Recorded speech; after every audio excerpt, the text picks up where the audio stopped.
Okay.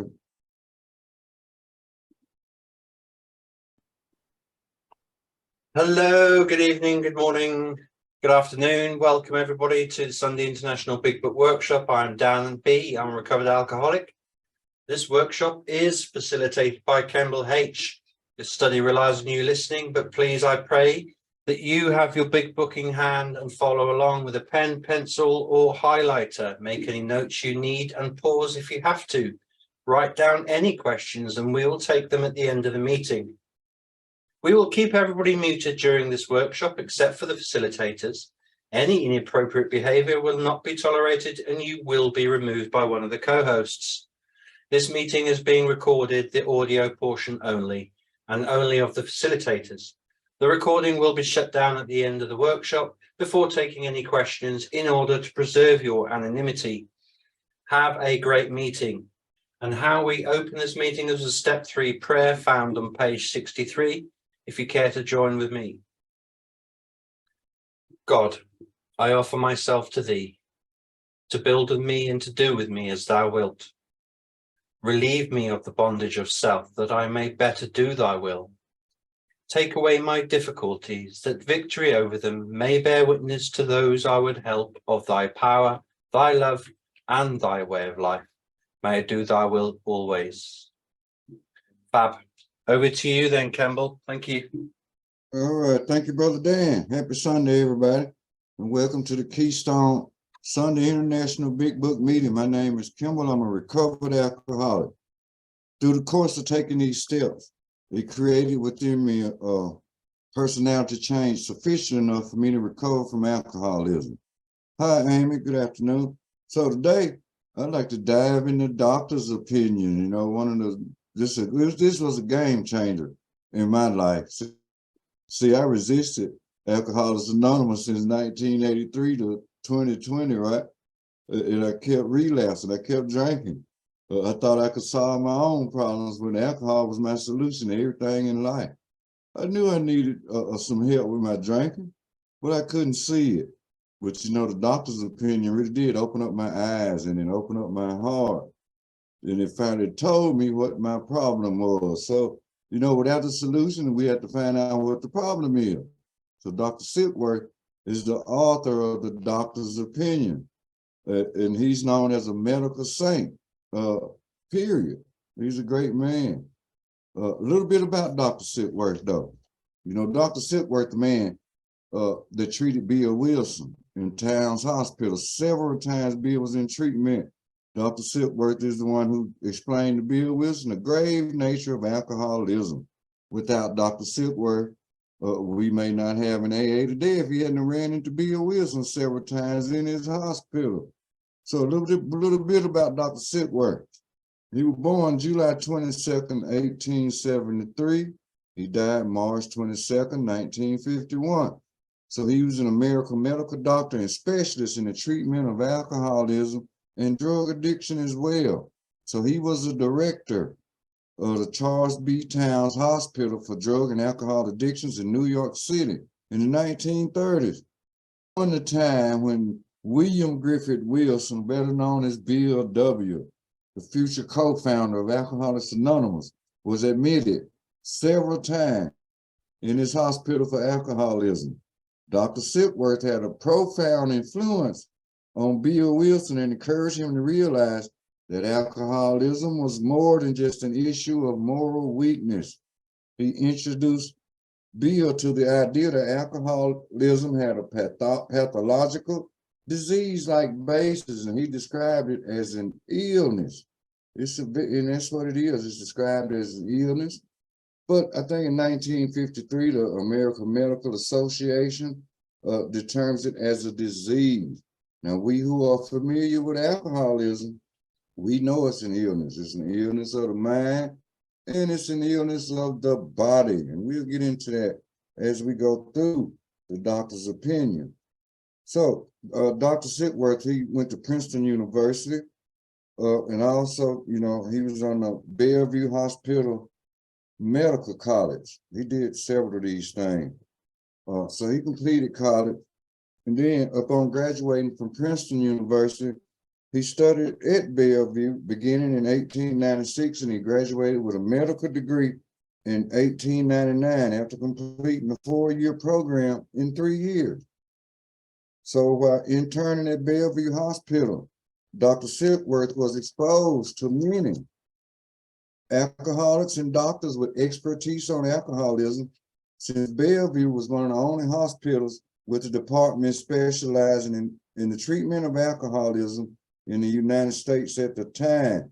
So during Dr. Silkworth's career, it was estimated that he had treated more than 40,000 alcoholics, and he's regarded as one of the world's leading experts in the field, no doubt about it. So during 1938 and 1939, Dr. Silkworth wrote letters in support of Alcoholics Anonymous, which were included in a chapter titled The Doctor's Opinion, which we'll be discussing today, in the Big Book of Alcoholics Anonymous, and helped to provide the nascent organization with credibility. Crucially, he described the power of alcoholism as an obsession of the mind that compels one to drink, and an allergy of the body that condemns one to go mad or die. So Dr. Silkworth further observed, alcoholics could recover if they could obtain an essential psychic change brought about with the aid of a higher power. So we're going to dig into this. So, Brother Dan, on page XXV, if you would, you can read the first letter from Dr. Silkworth. The we of alcoholics, to whom it may concern. Shall I read the whole lot? Yeah, you can read the whole first page where it starts, We of Alcoholics Anonymous. Yeah, excellent. No problem. Stop XXV, the doctor's opinion, everybody. Yeah. We of Alcoholics Anonymous believe that the reader will be interested in the medical estimate of the plan of recovery described in this book. Convincing testimony must surely come from medical men who have had experience with the sufferings of our members and have witnessed our return to health. A well-known doctor, chief physician at a nationally prominent hospital specializing in alcoholic and drug addiction, gave Alcoholics Anonymous this letter. To whom it may concern, I have specialized in the treatment of alcoholism for many years.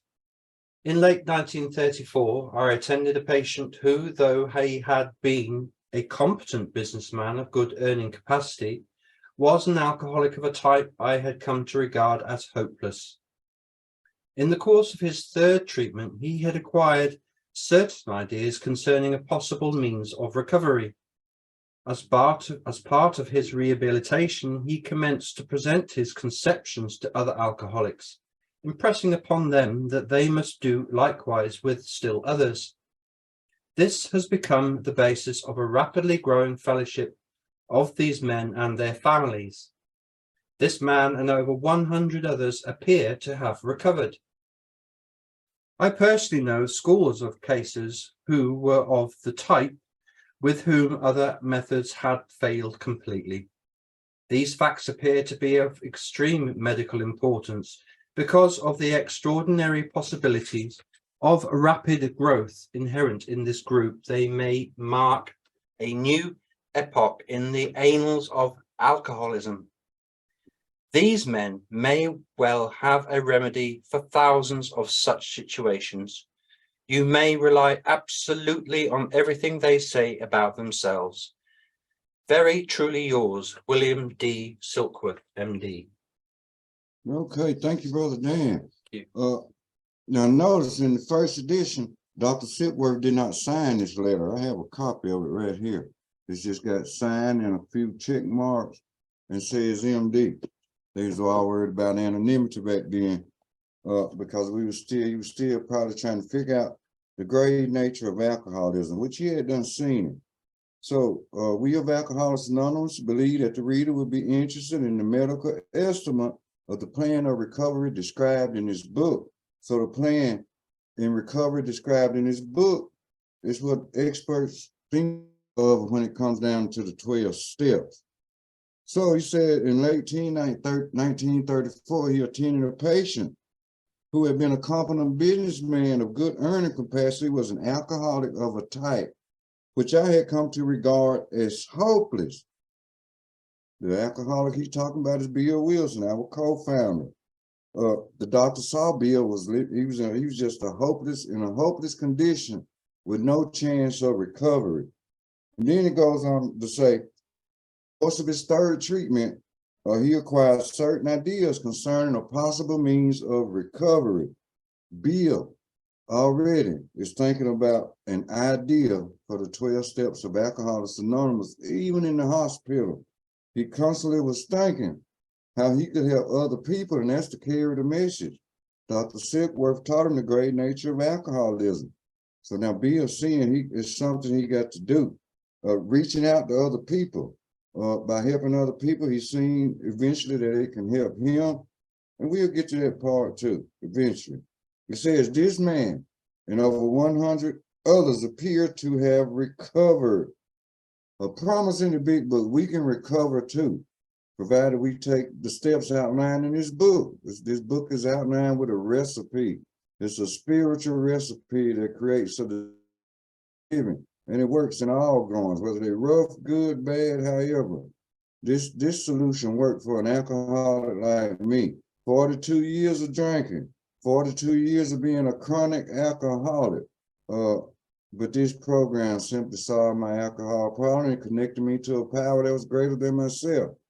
Created this amazing change, and it comes from deep within. And then the doctor relates at the bottom of the paragraph. He said, I personally know scores of cases who were of the type with whom other methods had failed completely. Means nothing else worked. With these alcoholics, nothing else worked with me, because everything I tried, it failed. Because I tried all other kind of programs. And I drank every time I come out of a program or a treatment, self-diagnosis, or whatever I tried to do. Because I was the darn problem, because I didn't want the solution. My butt wanted to keep on drinking, right, and keep on killing myself. But God woke me up one day when the alcohol beat my butt into a state of reasoning. Man, you can't drink this crap no more. You finna die. And I like to die many times fooling around with this stuff. So then the top of the next page, xxxii, it says, these men may well have a remedy for thousands of such situations. So anybody that we may deem as hopeless, anybody that may feel hopeless, there is a solution, and it's found here within the pages of these books. Now, I wouldn't say this is the only way in the world that we can get sober and stay sober, but this is a suggested program of recovery, and it was the greatest path for me because I tried all this other stuff. So this was a game changer in my recovery. And now I'm finna learn about why I drank the way I do and why I was so psychopath. It's because alcoholism did that to me. And that's why alcohol did this to me. So, Brother Dan, if you will, you can read the other part of the letter, and you can start where it says the doctor writes at the top of xxxii.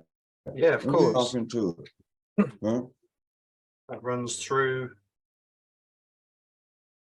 Shall I? To what paragraph shall I end? Just to top of xxxii where it says the doctor writes. Yeah, cool. Got that. You can start right there. That'd be great. Thank you. xxxii. The doctor writes, the subject presented in this book seems to me to be of paramount importance to those afflicted with alcoholic addiction. I say this after many years' experience as medical director of one of the oldest hospitals in the country treating alcoholic and drug addiction. There was, therefore, a sense of real satisfaction when I was asked to contribute a few words on a subject which is covered in such masterly detail in these pages. We doctors have realized for a long time that some form of moral psychology was of urgent importance to alcoholics, but its application presented difficulties beyond our conception. What with our ultra-modern standards, our scientific approach to everything, we are perhaps not well equipped to apply the powers of the good that lie outside our synthetic knowledge. Many years ago, one of the leading contributors to this book came under our care in this hospital, and while here he acquired some ideas which he put into practical application at once. Shall I continue? Yeah, no, you can start right there. Cool. Actually, we missed a spot right after the last reading, but I'm finna cover that in detail. Page xxxii, where it says, the physician who at our request gave us this letter has been kind enough to enlarge upon his views in another statement which follows. Here's the key point. In his statement, he confirms that we who have suffered alcoholic torture must believe that the body of the alcoholic is quite as abnormal as his mind. The body of the alcoholic is quite as abnormal as his mind. So you might want to ask yourself, why do we do something even when we don't want to do it? Like we take a drink, right? When we cross this line, we take a drink, then we can't stop. So we keep drinking against our own will. So the body is sick as well. That's what we're talking about now. It did not satisfy us just to be told that we were maladjusted to life, that we were in full flight from reality or were outright mental defective. These things were true to some extent, in fact, to a considerable extent with some of us, but we are sure that our bodies were sickened as well. In our belief, any picture of the alcoholic which leaves out this physical factor is incomplete. Now the doctor talks about a theory that we have an allergy to alcoholism, and we can say that his explanation makes good sense, right? So an allergy, and the doctor talks about we as laymen have a basic understanding and a definition for the allergy. The allergy is the physical factor. We alcoholics, we become alcoholics when we develop this allergy. Normal drinkers don't develop this allergy to alcohol. Heavy drinkers don't develop this allergy to alcohol. They can take a couple of drinks and they can stop. But the real alcoholic, we have to keep pouring it down our body because our body demands another drink and we get thirsty as we drink. So an allergy, if we got an allergy to something, right, it would be manifested by some physical reaction. Like if we're allergic to say stuff like poison ivy or poison oak, or some things we may get on our skin, it's gonna cause us to break out in rashes and all these different things. So even like you can eat some strawberries. If you're allergic to strawberries, you might break out in a rash, right? But if you're allergic to say penicillin, for example, you can take a shot and then you may break out in welts all over your body, right? But if you're allergic to milk or dairy products and you drink or eat them, then you get a messed up belly. So these are physical manifestations of an allergy. So when they were telling me I had an allergy to alcohol, right, that I could never drink safely again, I'm like, well, how in the world can I have an allergy to alcohol? It don't make me break out. At least not in no physical rash. It might make me break out in handcuffs or something. Because as I was drinking a half a gallon a day at a minimum. So how can I drink so much? How can I drink so much if I'm allergic to this stuff, man? I love to drink this stuff. I just cannot never get enough of it, right? Like I said, it never put welts on my body. It never made me break out in a rash. So I didn't understand what they was talking about. So somebody had to explain this thing to me. They said, well, you really don't need to understand. All you need to know is that your butt is allergic to alcohol and you can't drink it. And now I know why they told me so. Shoot, I was wondering for so many years why I was drinking so much. And I never could get enough. I could be falling down drunk and I'm still trying to pour more liquor down my throat. This is a physical allergy. My body was demanding. So an allergy to alcohol is an abnormal reaction that we have to alcohol. Like I said, it don't happen in a normal drinker. But for the real alcoholic, which we'll get to the symptoms of real alcoholics later on in the book. But that made a lot of sense to me. So when I drink, before I start, I already know I ain't gonna have enough. Then once I get started, then I'm worried about running out before I can get back to the store. And my body just constantly more and more and more. So the doctor says, though we work out, it's on page xxxii, says, though we work out our solution on the spiritual as well as an altruistic plane, we favor hospitalization for the alcoholic who is very jittery or befogged. Yeah, it's best to be separated from alcohol before we can begin any kind of talk with AA. Because in my personal experience, when I ended up at the detox center, the psych ward, or wherever I ended up, I didn't want to talk to nobody because I'm still craving more alcohol because my body was demanding. And y'all got me locked in a room. I can't get out and get me another drink. Get out. Don't come talk to me till I sober up. Because we ain't gonna talk to nobody when we dealing with what we call this phenomenon of craving. No, only thing we want to do is take another drink. And that's the way it was with me. I'm sure a lot of us have had that experience. So on to the next page, xxxii. We're talking about the subject in this book seems to be of paramount importance to those afflicted with alcoholism. So this book, Alcoholics Anonymous, is important to us alcoholics. It was to me. I've been had a copy of this book for a great many years. And I used to try to read this thing, but I couldn't understand what it was trying to tell me. I just know I got to the point that where I was reading the book and drinking at the same time. I wasn't realizing I was suffering from an illness. Still, I read me a couple paragraphs, turn on me a quart of whiskey. Okay, let me see what to say now. But see, I didn't have no understanding what alcoholism was. And that's the problem. That's our step one problem, as we know what step one is today. We are powerless over alcohol, that our lives became unmanageable. If we are powerless over something, then we don't have the power to stop it. And in case of a real alcoholic like me, it took a power that was greater than me to solve my alcohol problem. Because when I always thought I was in power, I was in control, I never was in control and I never had the power. The only power I had was enough strength in my wrist to pick up another drink and pour it down my body because my body hollering and screaming for this stuff. Man, you better pour another drink in me. I'm going to do something to you. So I had to continuously pour that stuff down my throat. So now, the doctor is, I say this after many years' experience as medical director at one of the oldest hospitals in the country treating alcoholic and drug addiction. There was therefore a sense of real satisfaction when we asked to contribute a few words on a subject which I covered in such masterly detail in these pages. We doctors have realized for a long time that some form of moral psychology was of urgent importance to alcoholics. Imagine working with over 40,000 alcoholics. You are seeing how people come in drunk, hopeless, just like Bill Wilson was.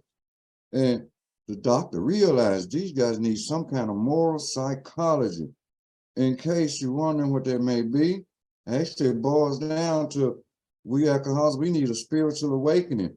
It's of vital importance to us alcoholics because without it, we can continue to drink again. That's why I kept drinking for 42 years because I had no kind of a spiritual awakening. The only spiritual awakening I had was distilled spiritual awakening, awakening to another darn drink. That's what we call the distilled spirit awakening. I wasn't thinking about no the spiritual experience can solve my problem. I thought I was too far gone, but then I kept on drinking because I couldn't stop. But then in the middle of the page, it says, many years ago, one of the leading contributors to this book came under our care in this hospital, and while here, he acquired some ideas which he put into practical application at once. Bill acquired some of these ideas. At this point, this is his last time in treatment at Towns Hospital. But the ideas that he was putting in, in between the second and third treatment, Ebby Thatcher came to see Bill in his kitchen when Bill was drinking. So Ebby gave Bill the problem, he gave him the solution, and then he gave him a course of action sitting right there in that kitchen. So Bill, he finally took the steps, and the idea that he was coming up with even while in the hospital, he was already developing a plan of action that could solve our alcoholic problem. That's an amazing man to do something like that. Amazing. And we also, I'm so grateful for Bill Wilson for going through what he went through, because he done laid the path for us, alcoholic. I just hate today. It took me so darn long. So I pray for anybody, please don't suffer from this crap for 40-something years like I did. It's not good to live a life like that for so long. But God kept me for some reason. And I think this part of the reason, but I have many other reasons that he kept me. So then the bottom paragraph says, later, he requested the privilege of being allowed to tell his story to other patients, right? So Bill was able in the hospital to share his experience, strength, and hope with other alcoholics, because Bill's sitting there looking at other alcoholics who was suffering just like he was suffering.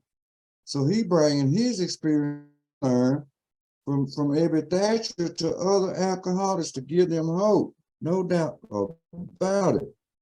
Then the bottom last paragraph, it says the usefulness of these men as we have come to know them, the entire absence of profit motive in their community spirit is indeed inspiring to one who has labored long and wearily in the alcoholic field. They believe in themselves, listen to this, and still more in the power which pulls chronic alcoholics back from the gates of death.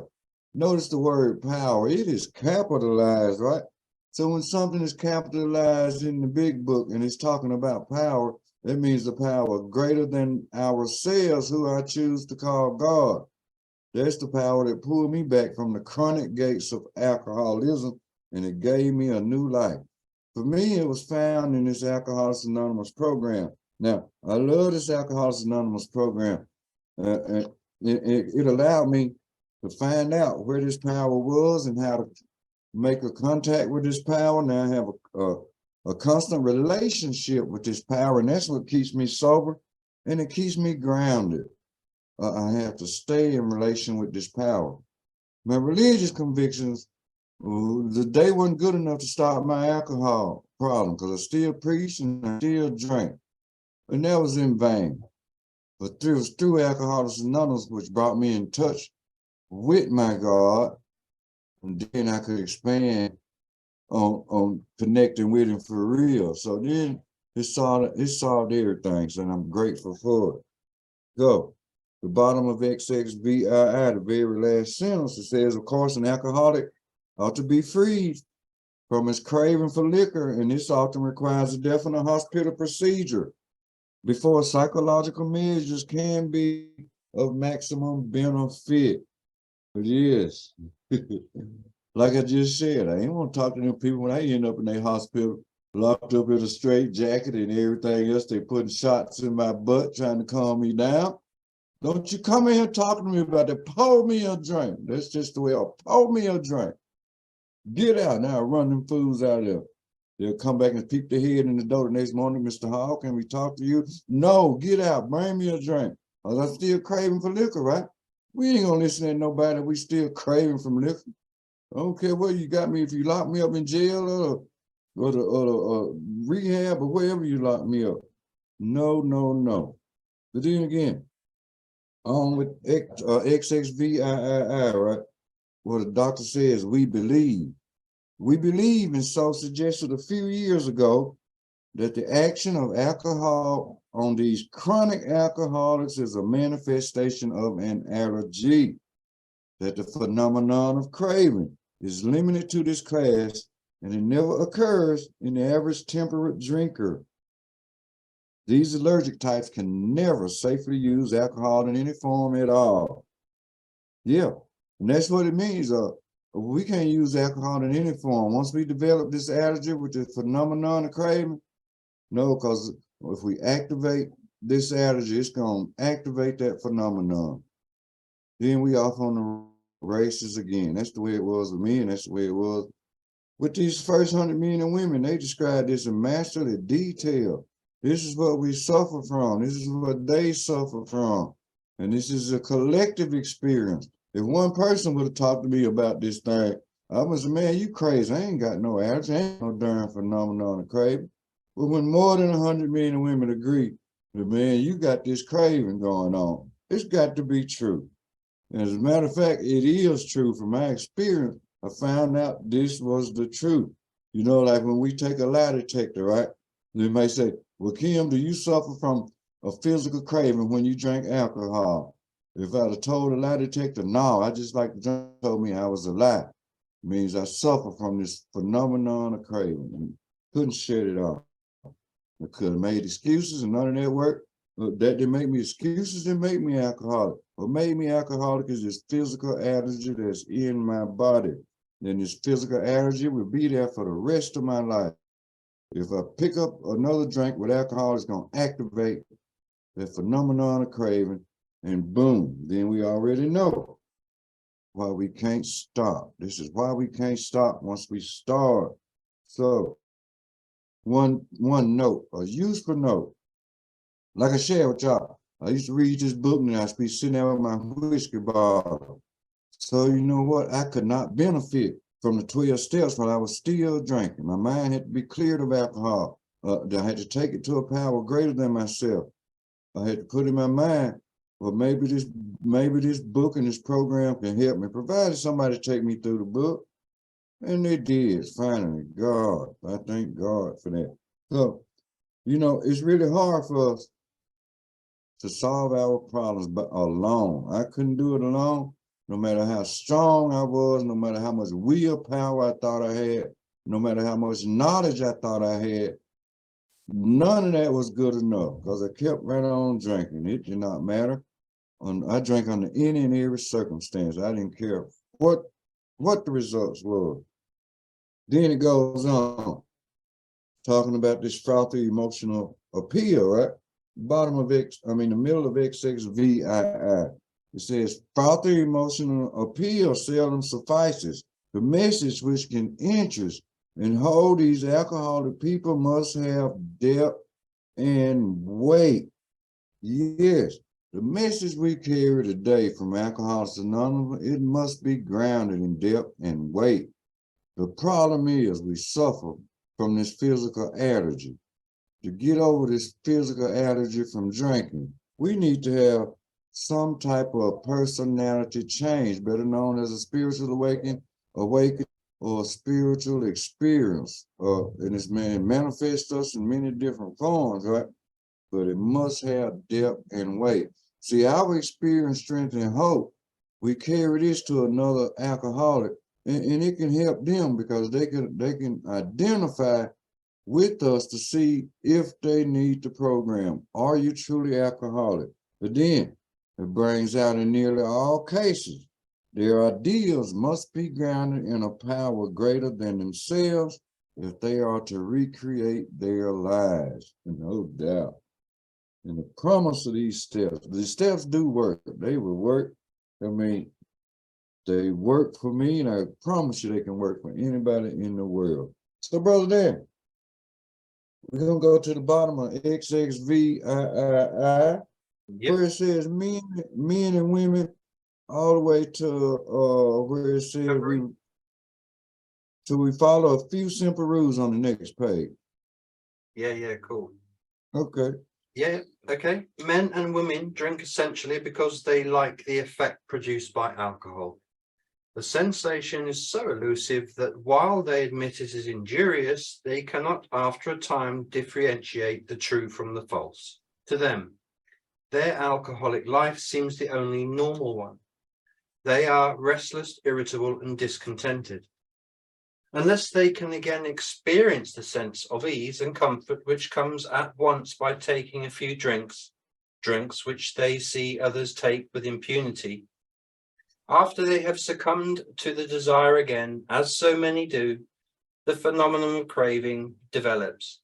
They pass through the well-known stages of a spree, emerging remorseful with a firm resolution not to drink again.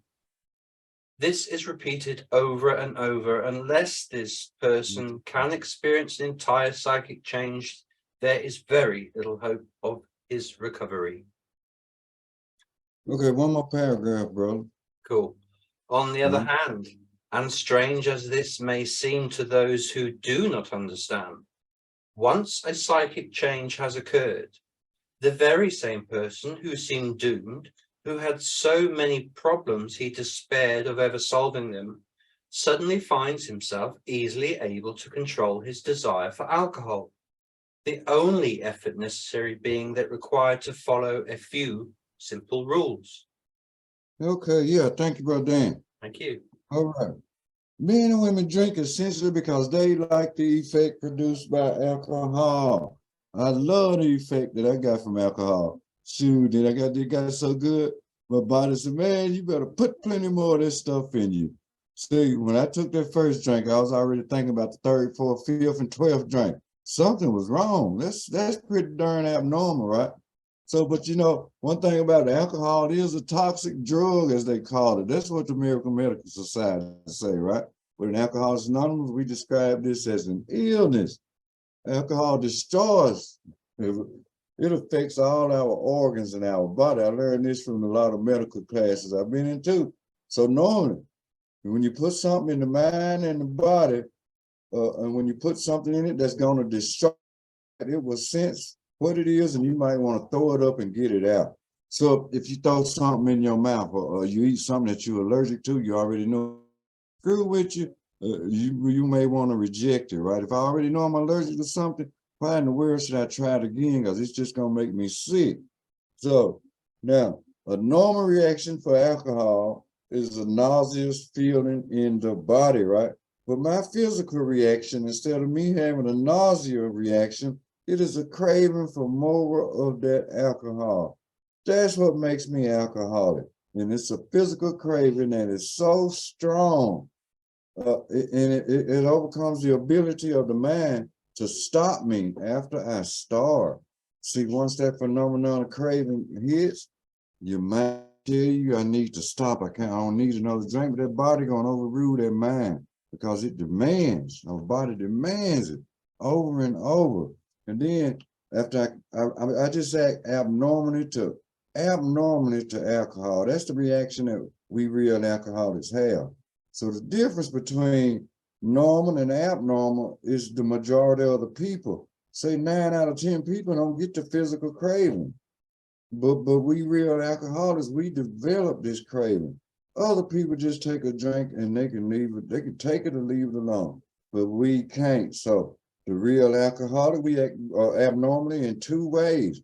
It makes us feel different than normal people. Another part, say again, it produces the phenomenon of craving. And that physical craving ensures we will continue until we get drunk every time we take a drink. And that's the way it was for me for all of those years. Every time I drank, I took my first drink at 14, by the time I was 16, from 16 on, every time I took a drink, I had to drink until I got drunk. I didn't know this was being a symptom of being a darn alcoholic. Shoot, I just thought I had a high tolerance level. My butt was either way back then, man. In 1980, whoa. No wonder they sent me to Alcoholics Anonymous when I was in the military in 1983. They seen I was drinking too much, but hell, I didn't even care. I just kept right on drinking. I didn't care if they told me not to drink. Nobody would stop me from drinking. I didn't know I was darn sick. So when it talks about the chronic alcoholic in these paragraphs, chronic means we do this stuff over and over again. Because it says after that on the top of the next page, xxxii, it says after they have succumbed to the desire again, as so many do, and the phenomenon of craving develops, they pass through the well-known stages of a spree, emerging remorseful with a firm resolution not to drink again. This is repeated over and over again. No doubt. See, this is repeated. That's what makes us chronic alcoholics. We keep doing the same thing over and over again. We keep pouring alcohol in our throat, and then our body just takes over everything. And it's something our mind can't control. And when the big book talks about a phenomenon, it means something we do not understand. Scientists don't even have an understanding. Well, we develop this craving that we develop inside of our body. They ain't figured it out yet, but it's unexplainable. Just like whenever we get to talking about the second symptom, which is the malady of the mind, right? That's something that we cannot understand. The malady, at a certain point, later on in my drinking career, I developed the second symptom of alcoholism, which is the malady. It's a problem with the mind. See, the problem of the alcoholic is centers in his mind rather than in his body. And that's what this paragraph talking about. When we get that desire to drink, and if we succumb to that desire, boom, when we take that drink, then that phenomenon of craving kicks in. Now, when it talks about the craving, once again, see, usually we're dealing in the mind, we're dealing with something in the mind, right? But in the context of the big book, right, we're dealing with the body. That's what we are talking about right now, the body. Craving is what happens to us when we put 1 or 2 drinks in our body. And then it produces physical craving, much more the same, over and over and over again. So it goes on to say, on the other hand, as strange as it may seem, to those who don't understand, once a psychic change has occurred, the very same person who seemed doomed, who has so many problems he despaired of ever solving them, suddenly finds himself easily able to control his desire for alcohol, the only effort necessary being that required to follow a few simple rules. Now, when we drinking, right, we can see other people where they can drink normally. I see people, my family members, they can take a drink or two and they can leave it alone. They'll even leave alcohol open somewhere. If they go out there, take a half a drink, and they'll probably leave it at the table. See, they can take this stuff or leave it alone. But they already know I can't take now because I know I can't take now. So that's normal drinking. Now, and then what it talks about, got to bring this part up. Back at the top of the page, right, it said, with the firm resolution not to drink again, right? So we made plenty of promises. Man, Bill used to put his hand on the Bible, right, and sign his date that he's sober. But, that's not good enough because we can see other people drinking and then we can promise people we're not going to drink again, but yet we still do it again. The only answer to this is a spiritual awakening. That's what it talks about when it says an entire psychic change. The spiritual awakening is described in the back of the book on page 567 and 568. And the promise to get this psychic change, the spiritual awakening, will solve all of our problems. It did for me. But it says, provided we follow a few simple rules. That's so true. The few simple rules are following the 12 steps of Alcoholics Anonymous for me. Like I repeat again, this ain't the only way for an alcoholic to get sober and stay sober, right? But this program, it did it for me. It changed my whole life. Here in Alcoholics Anonymous, where I found a solution for my alcoholism, connecting with a power that was greater than me. Because good Lord, I thought I was all powerful, almighty during my drinking career. Shoot, I don't need nobody to help me with my alcoholism. The only help you can give me is just make sure I got enough to drink to keep me going every time I took a drink. That's just the way it was. So it goes on to say, the doctor goes on to say, men have cried out to me in sincere and despairing appeal. Doctor, I can't go on like this. I have everything to live for. I must stop. Oh, but I can't. You must help me. Faced with this problem, if a doctor is honest with himself, he sometimes feels his own inadequacy. One feels that something more than human power is needed to produce the essential psychic change. Something more than human power is needed here.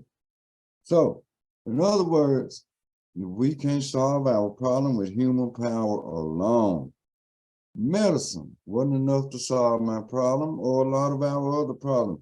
Psychology wasn't enough to solve our problem. and even religion. Like I said, my religion couldn't solve my alcohol problem. So none of these things was ever enough.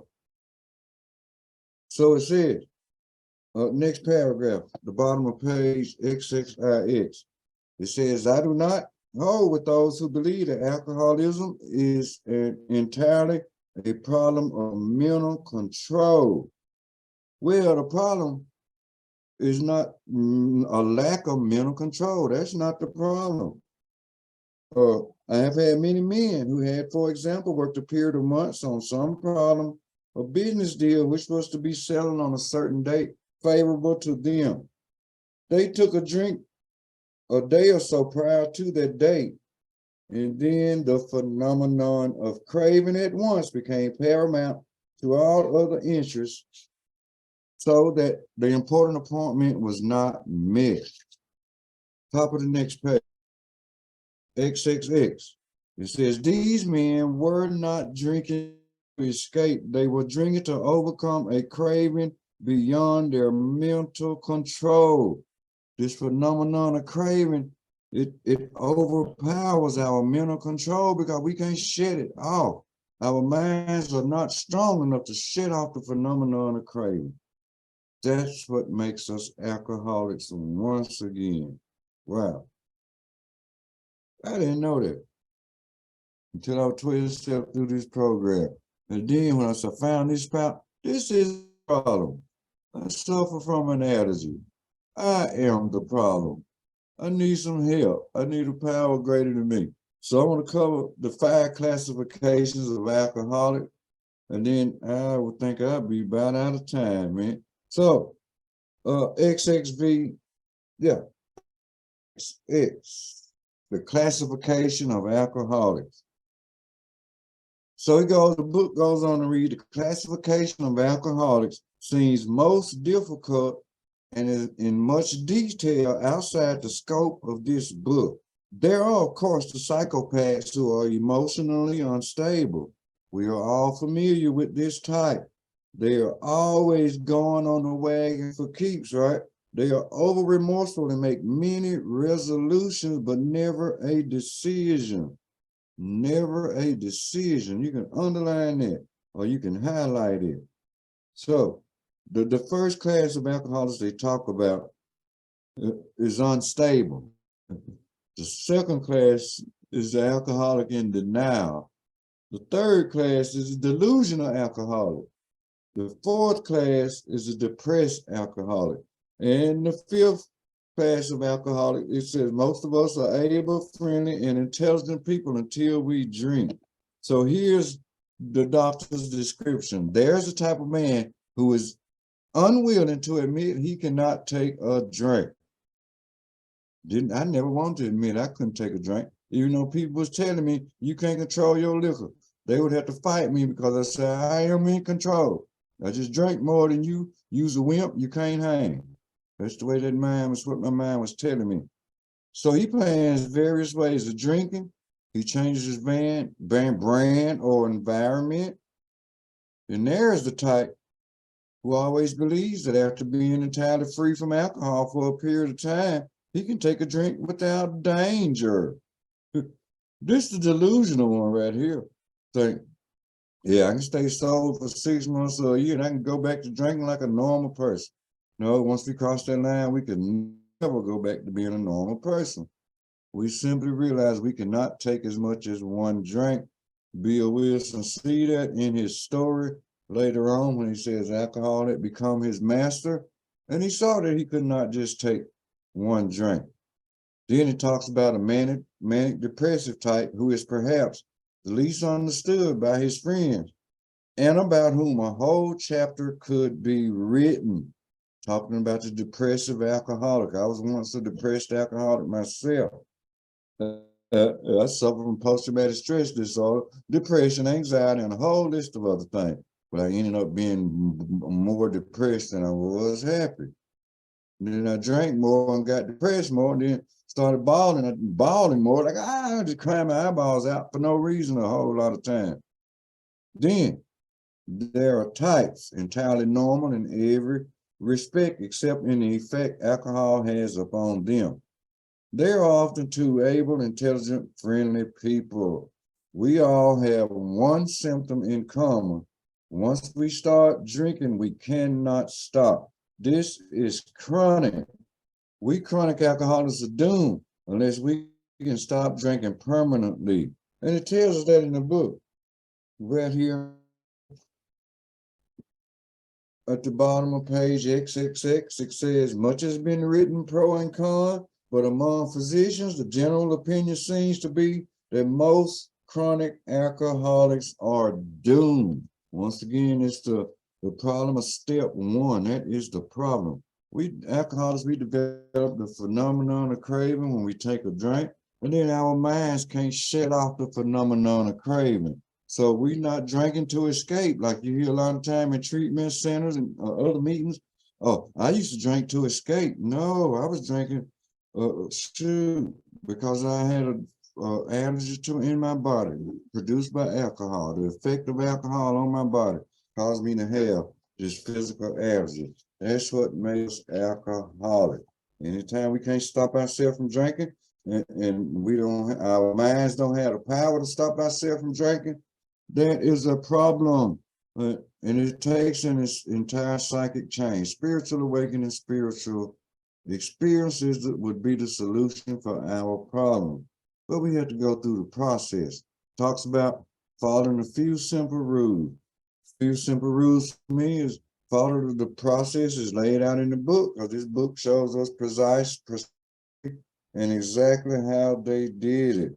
So, I'm almost, I ain't got enough time to finish. Yes, I do. What I do, if y'all forgive me, give me about another minute or two, and I believe we can finish doctor's opinion so I can get started on something else next week. I won't hold you long. So, then it goes on page XXXI. Talks about what is the solution? The doctor's experience with the 12 steps, right?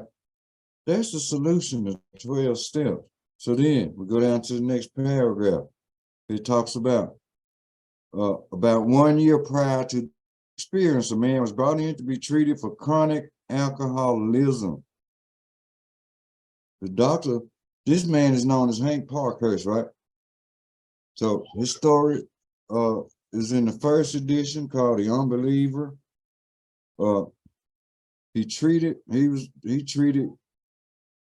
was a chronic and hopeless alcoholic, just like Bill Wilson was. What's the matter with you? So here it is. It goes on to say he had lost everything worthwhile in life and was only living, one might say, to drink. He frankly admitted and believed that for him there was no hope. Following the elimination of alcohol, there was found to be no permanent brain injury. He accepted the plan outlined in this book. Alcoholic number one, he took the 12 steps pretty much, and it solved his problem. And this was Hank.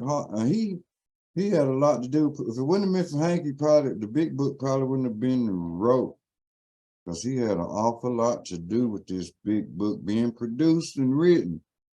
So once he accepted the plan, it goes on to say, about a year later, where is it? Oh yeah, 1 year later, he called to see me, talking about the doctor, and he experienced a very strange sensation. The doctor says he knew the man by name and probably recognized his features. But there, our resemblance ended. From a trembling, despair, and nervous wreck had emerged a man brimming over with self-reliance and contentment. A year later, he had recovered from alcoholism.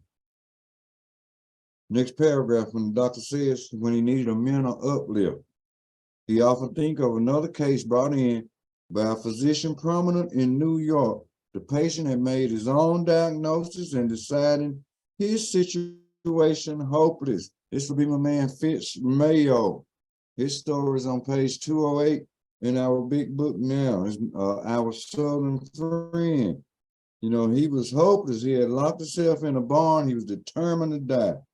He realized that he was chronic and hopeless.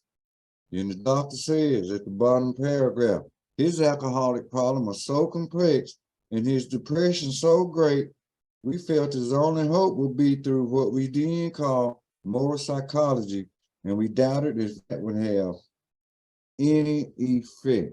Last paragraph on xxxii, and that would be all she wrote. And then it says, however, he did become sold on the ideas contained in this book. He has not had a drink for a great many years. I see him now and then, and he is a fine specimen of manhood as one could ever wish to meet. Some great advice coming up. I earnestly advise every alcoholic to read this book through and through, and perhaps he came to scoff. He may remain to pray. Yes. Alcoholic number 2 here, he had a spiritual awakening and he solved his problem. So the doctor's advice is telling us to read this book carefully. And then it talks about prayer, right? So in our own way, with sincerity, and even right now, we don't believe in a power greater than ourselves. We just simply ask God to help us to recover. So that is the end of the meeting today. I thank everybody for being here. Thanks again, Brother Dan, for helping me out with the readings and the introduction and all you do. Thank you, Bryson. Thank you, Rob, Pam, Timmy, Bright, Amy B, and the iPhone. God bless everybody. And Brother Dan, you can close it out whenever you're ready.